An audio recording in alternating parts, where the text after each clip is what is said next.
Hey everyone, welcome again to Software Testing Mentor and RCV Academy. Today we are going to discuss about how to create a quality software tester resume which will attract the recruiter's eye and will get you the calls to basically attend the interview. So I have been taking software testing mock interviews for quite a while now, and people who have been sending resumes are very basic, and they in itself basically lack the overall structuring and the template. So basically how you should structure your content or how you should basically make your resume so that it looks more presentable and recruiters will call you. So today I thought I'll create a template and then I'll share that template with you all, and also walk you through why this resume template is important and why you need to structure a resume in a particular way, how many pages you should target for, and then what are the key sections basically that you need to include in your resume.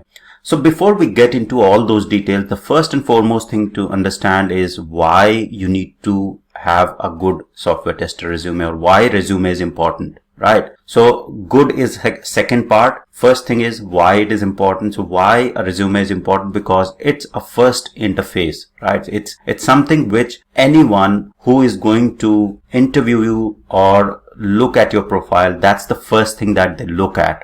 So you send your resume. If a person sees that you do not have the relevant skill set, or you haven't provided all the detailed skill sets and the knowledge that you actually have, nobody will be able to understand what is your depth of knowledge, right? So whatever you have learned, whatever you have worked on, whatever projects you have done, it's important to include those into your resume. The skill sets need to be there so that if anyone scans your resume in the first instance, they know that yes, this is the person who will be able to perform this particular role. Okay. Now there are many automated tools that actually look for the keywords in the resume. So that's the second part of it, right? So the first part is basically if somebody is looking at the resume, they will scan it and they'll understand what you have done. If a software is scanning your resume, the software will be looking at the keywords that you put into your resume. So keywords are important, and keywords basically, as per the job description, software will scan, and if software is able to find the relevant keywords, it will pop out, or it will result, or it will shortlist your resume and put it to put in the next queue, which will be basically manually some recruiter will be looking at those resumes, shortlisted resumes. So these two important factors are very important. So if there is a software, you need to make sure that your resume is filtered and shortlisted when a software scan is happening, right? Or filtering is happening for the resume. Second point, when a person is looking at your resume, they should know in the first 2 pages itself what exactly you have worked on. Do not try to make resumes very lengthy, right? So at the max 4 pages, and if you're very experienced, try not to exceed 5 to 6 pages, right? So if you want to put a lot of detail, put them into 5th or 6th pages, but first 2 pages are very important in any resume. And in those first 2 pages, the first page is the snapshot of everything that you have done, right? Now let's go back to the template. So this is the template that I have prepared, and this is not, I would say, fancy template, but this is good enough, right? This is good enough to go ahead and make sure that your profile fits all, or your information fits into these 2 pages, right? Or first page itself contains all the relevant information about your career snapshot. If you're a fresher, this template will exactly look similar. So there is nothing different as such. So even if you're a fresher, this template can be utilized for a fresher, for experienced person. So this is good enough for getting shortlisted, and you do not need very fancy templates, because fancy resumes look good, but they don't look very genuine. So that's my personal perspective on it. So try to make them, or try to correlate your resume with the personality that you are. Okay. So, but do not also clutter everything here and there, right? So that's why templates are important, and this template can utilize to basically update your relevant details in this. Now let's walk through this particular template. So if you see, the first page itself will contain all the relevant information about your career, right? So first line is about your name. So you just provide your name.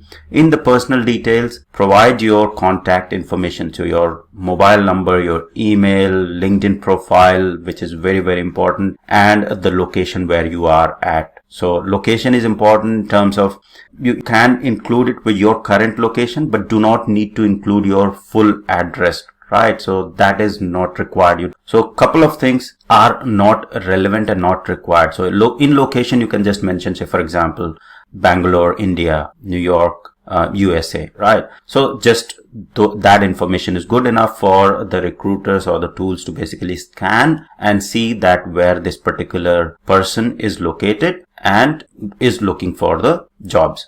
Now, in the personal details, you do not need to add anything more, but if there is a requirement, say for example, the recruiter is asking for relevant information, then yes, you can go ahead and update for that particular recruiter itself.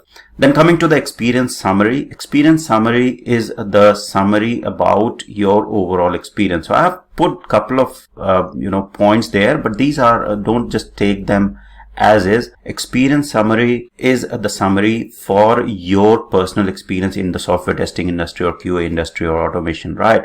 So you need to provide the experience summary as per your journey, right? So go ahead and update the experience summary. I have put the certain points just to show you the formatting, how it will look like. Then coming back to the technical skills and tools, if you see this section will clearly clearly show you basically that what technical skills I possess and what tools I have worked on, right? So go ahead and update the technical skills and tools. This is not the comprehensive list. I have updated all the technical skills tools that you can reuse, right? But there are so many test management tools. There are so many automation tools. So depending on what you have worked on, go ahead and update this list and make it relevant to your in your perspective. Similarly, programming languages, databases, etc. Right? So this technical skills and tools, I've just given these examples just for the sample. So update this accordingly. Now going to the certification section, go ahead, update all the certifications that you have done till now. Do not hesitate to put any certifications. If you have done certain course, put the course in there. And even if you have done certain course on Udemy or online, just mention, say for example, you don't hold any certifications from ISTQB or any other Scrum or Agile related certification, go ahead and put the certifications that you have gained from course completion on Udemy or any other platform. So just mention that, yes, these are the certifications, these are the courses that I have done and I'm certified in. Then coming back to the education. So education, just mention the education in these simple lines. So if you have done bachelor's, put the bachelor's in whatever field, then from whatever university, location, country, and year, right? So in one line, you will be able to capture a lot of information and it will look a lot better as compared to putting it into multiple lines and multiple paragraphs, right? So depending if you have done master's or PhD, whatever, you can put those into the chronological order. Okay. Now, if you see, this is the chronological order. So you'll see that from your recent experience, we are moving to the older experience. So I'll cover that as well. Now in the achievement section, so after education, you will see achievement section. So in achievements, you will see whatever achievements you have done till now, whether it's your college, if you're a fresher, you would have done something good at your college, whether it's, extracurricular activities in which you have got certain prizes and stuff like that. You have done some projects, you have got appreciation for that, put that there. If you're an experienced person, you would be having a lot of information put in the achievements anyways, right? But for freshers, I'm covering this as well because most of the mock interviews that I have taken are the fresher people who are looking for a job in software testing. So I think this resume will definitely help them if you fill out this information in the first page along with the achievements, right? So if you see, this first page gives you a very clear picture of what experience a person brings in, which comes in experience section. How can I contact that particular person? I have the email, I have the mobile number, I have his LinkedIn profile or her LinkedIn profile that I can go ahead and look at. right? And then I know the location as well as a recruiter. Okay, so this gives me a very good indication that a person is really serious and he has formatted and put all the information that is required for me to reach out to this particular candidate. Then in the technical skills and tools, if I need Selenium WebDriver, yes, this person has these are the test management tools that I need in my job. So this person has worked in TestLink and TestRail, so, and my project uses TestRail, so this will be a good fit.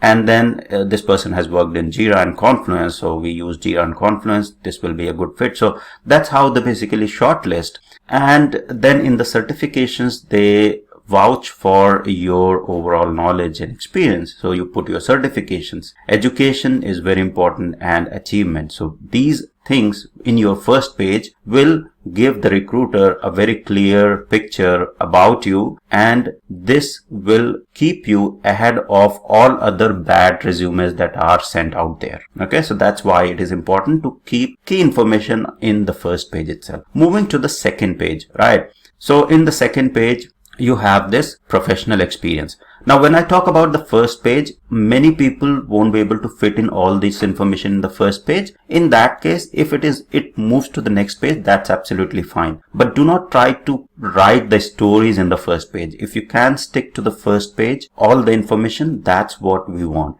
right? That's what recruiter wants. Then coming back to the next page, which is basically you can start from your professional experience, which is basically chronological order. So your recent experience and then followed by the further experience that you have. If you are in college, you are a fresher, then whatever college projects you have done, please mention that. So in the professional experience, your company name, location, and the country, right? What was your role? Okay. And then briefly talk about your company and project or college project, and then briefly talk about the project. So here college project I have just mentioned like that. So you can just briefly talk about company basically here, and then briefly talk about project here, right? So here in the project section, so whatever project you have worked in, then briefly talk about the project here. And then the date that you have worked on that particular project, what were your responsibilities and environment and tools for that particular project. So for example, you use Selenium WebDriver with Maven, TestNG, Bitbucket,